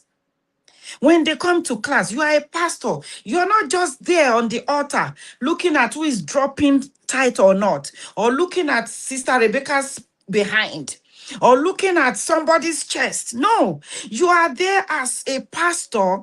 You know, me, when when I sit somewhere, anywhere you see me, trust me, I'm seeing your inu anymore. I'm looking straight into your eyes. I know something is wrong. Pay attention to your congregation. Know that okay, Sister Rebecca doesn't look good today. Sister, are you okay? I saw you. I saw like your demeanor. Oh, Pastor, I'm fine. Are you sure? Sometimes you just have to be that person that shows care. You know that when you go to your friend's house, our children are always very happy, and you see this particular one that day that is always the one jumping at you, sitting there like, hello, auntie. That hello, auntie that is not his normal hello, auntie. You should be concerned, like, Mr. Show, okay, are you okay? Yes, ma. Come here, come and talk to me. Is everything okay? Do that to the children around you.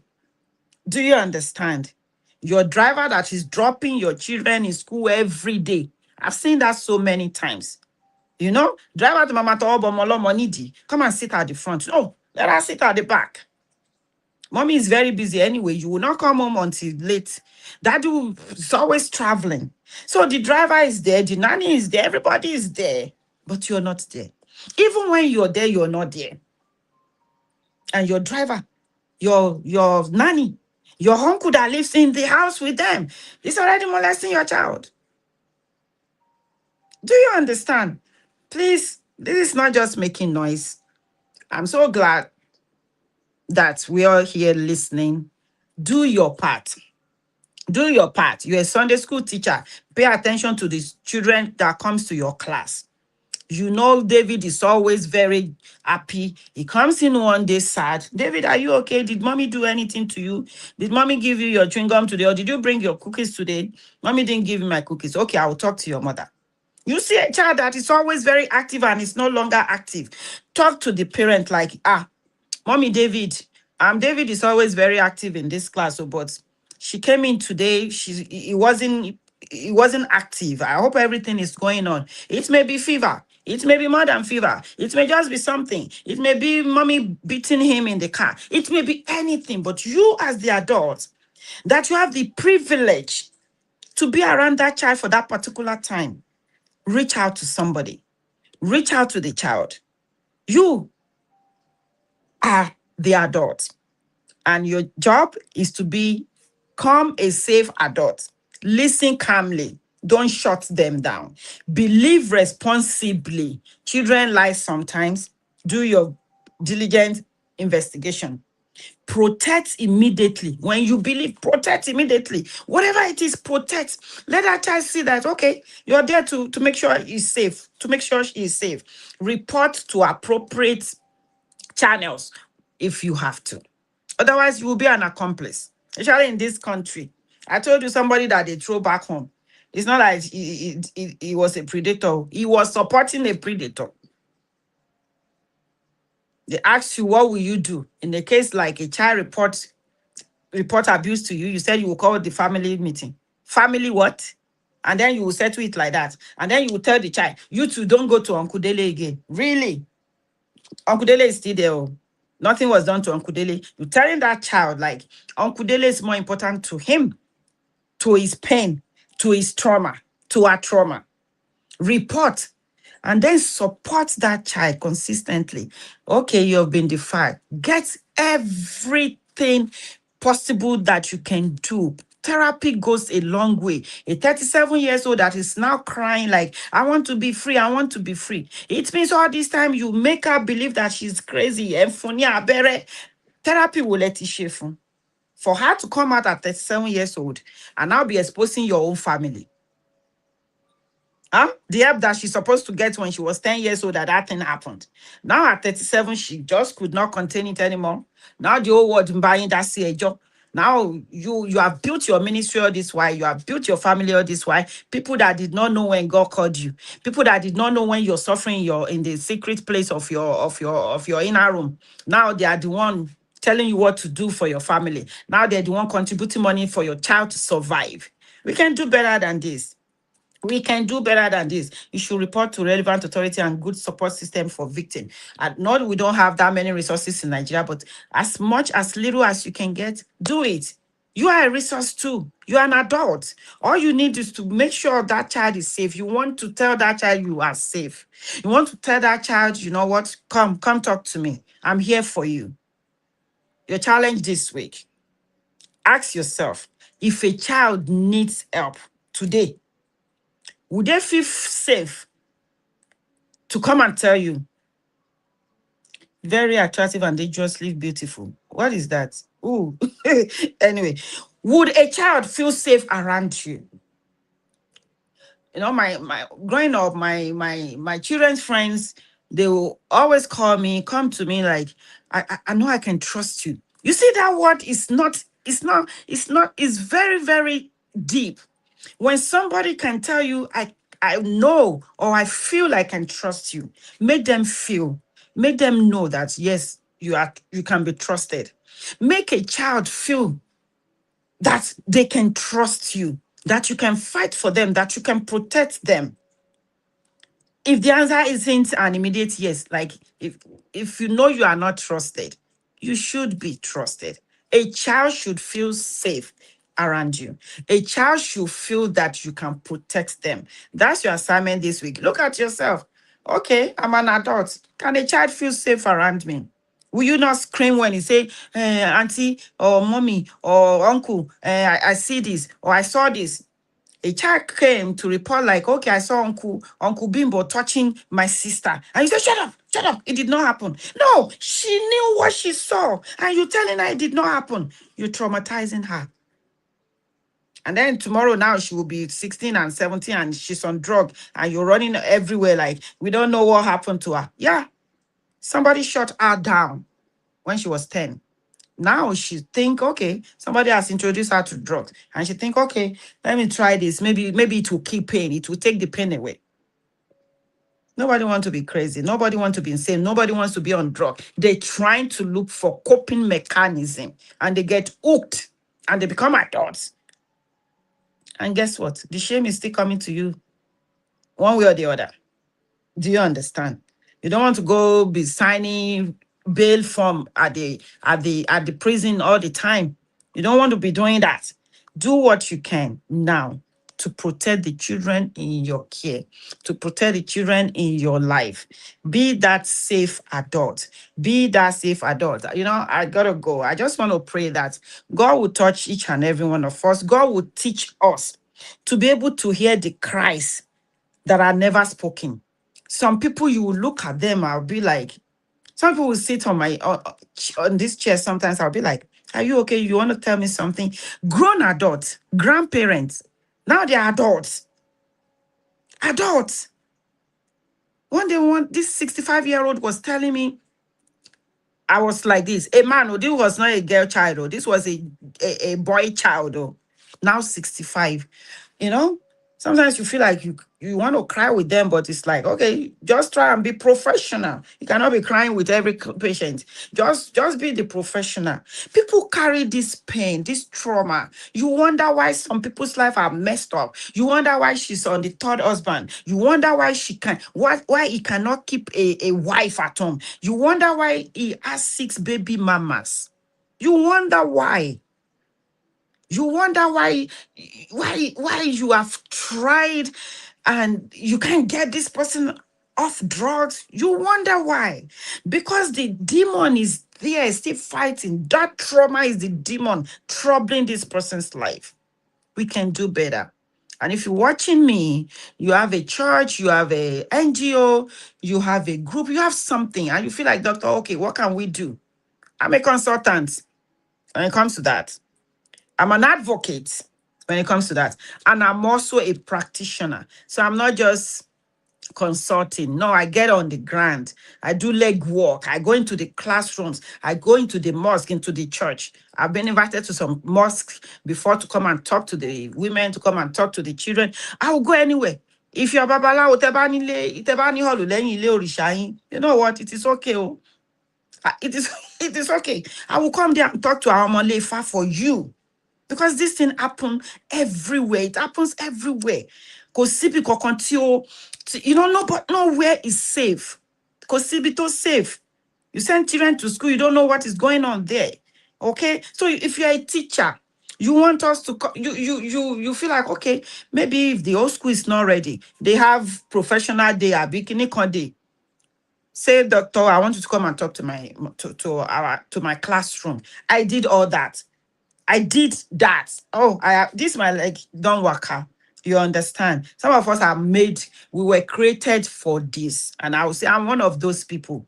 It doesn't bother me. I will go. I will put on my sneakers and go into the village. Let's go talk to the village kids. Let's go talk to the village women.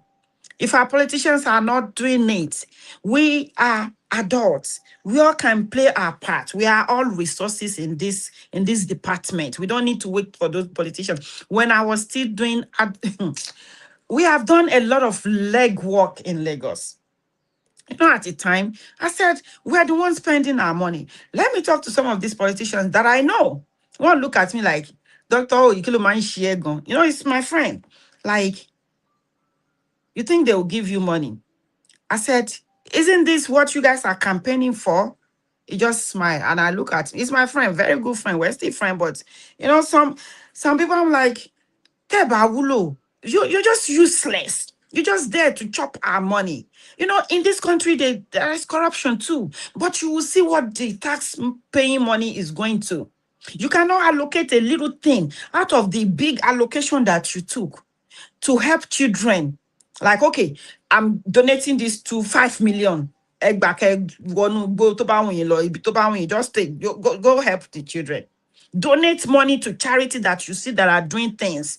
Look at people. Some of you, all of you, you are on this social media. You understand? You will not pick the one that can bless your constituency. Put a little money down. It is just you buying rice and coke for voting for you at election. Who are the people you're coming to serve?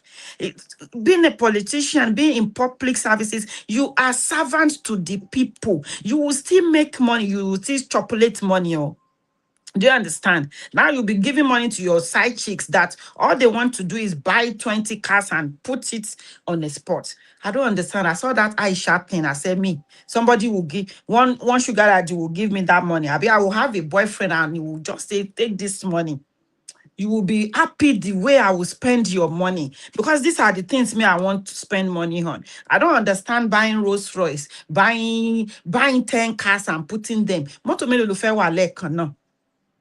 Do you understand? There are children, there are girls. We did this sanitary thing one time. In fact, there was a time we did brass.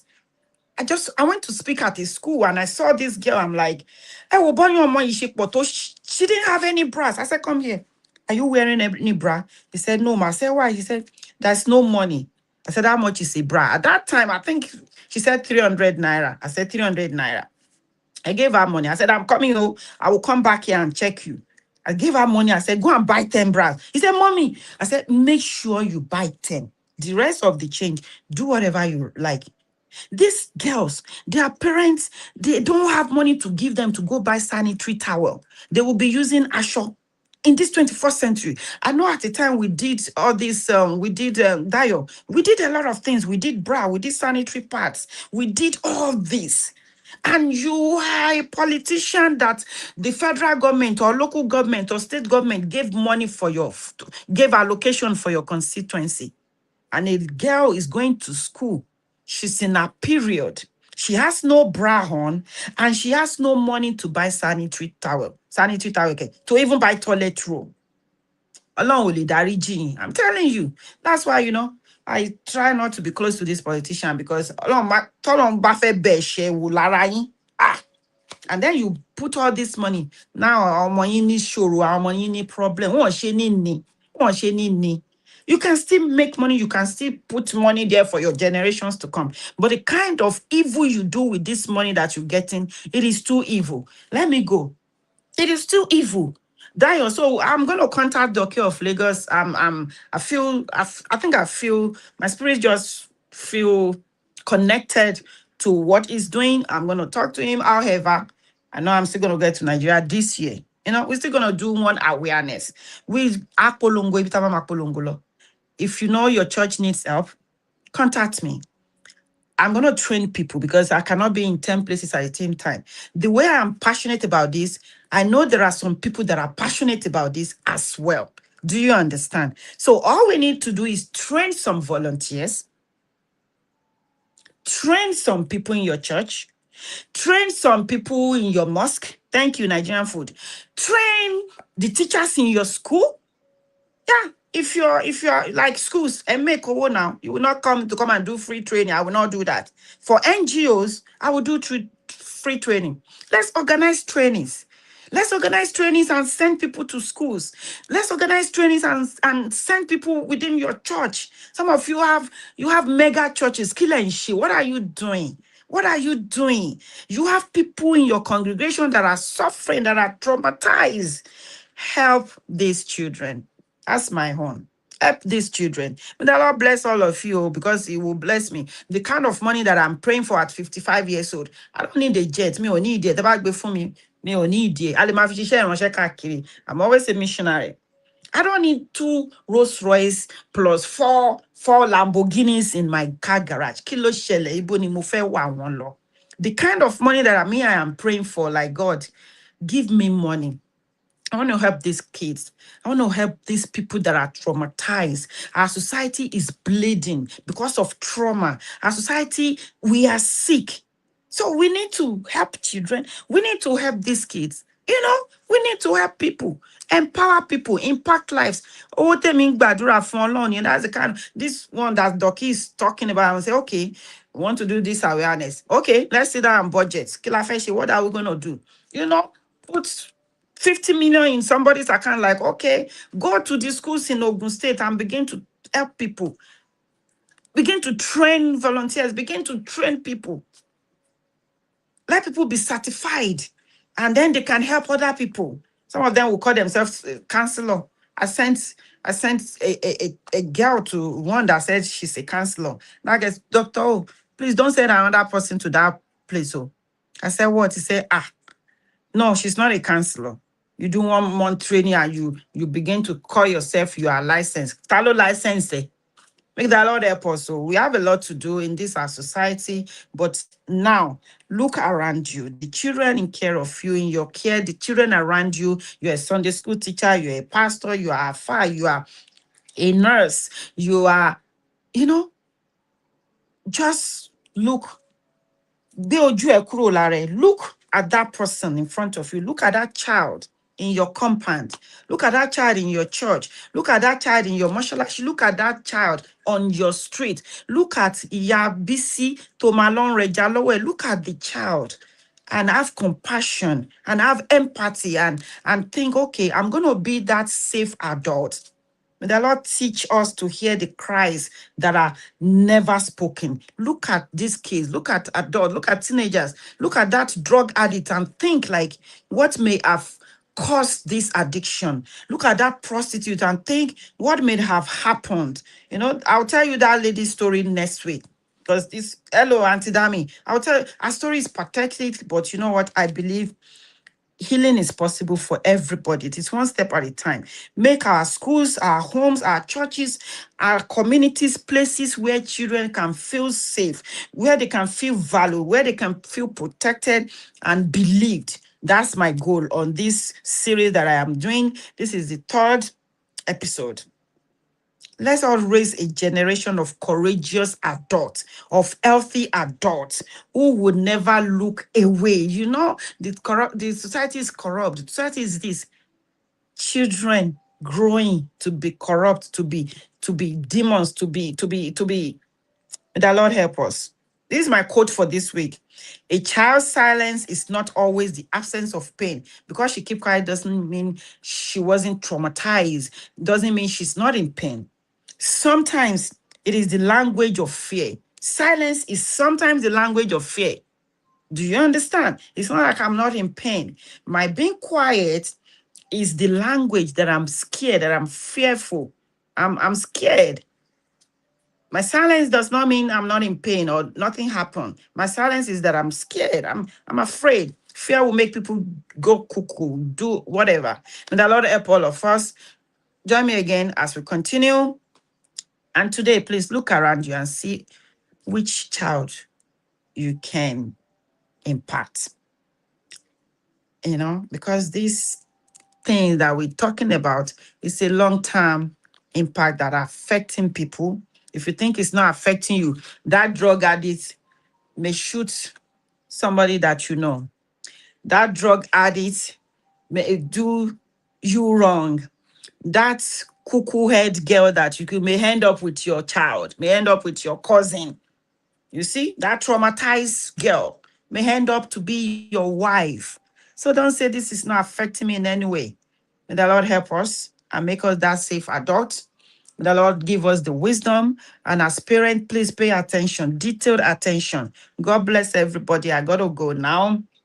Um, God bless you. Safunke, thank you so much. I know you know a little bit about this Lagos. I'm going to actually find time to call you and we can talk. I'll be in touch with Doki. Dayo, please remind me, trauma no ló ń jẹ́ kó lu ẹgbàá gbé nǹkan. Anything can traumatize you. I'm very forgetful now. Since my divorce, it's when something hits you, trauma can happen in any form. It's not only as being abused. When something it's an impact. Accident partially impact here. You don't know because in my land, somebody lost their memory. The impact. So whatever you do, there's always an impact. There's always a follow-up, either short-term or long-term. Whatever impact, boom, nkan jam that's always an impact. So let me go. God bless you. Thank you so much for joining me. I'll see you again next week. This Friday, TikTok live. I don't know. I think I'm working late that day. Or, because this dossier of Lagos discussion, I didn't want it to end, but we'll do that separately on the Friday Faji time. So God bless everybody. I'll see if I can come up on TikTok on Friday. I will talk. We'll take it from there. God bless you. Take care. I'll see you next week. God bless.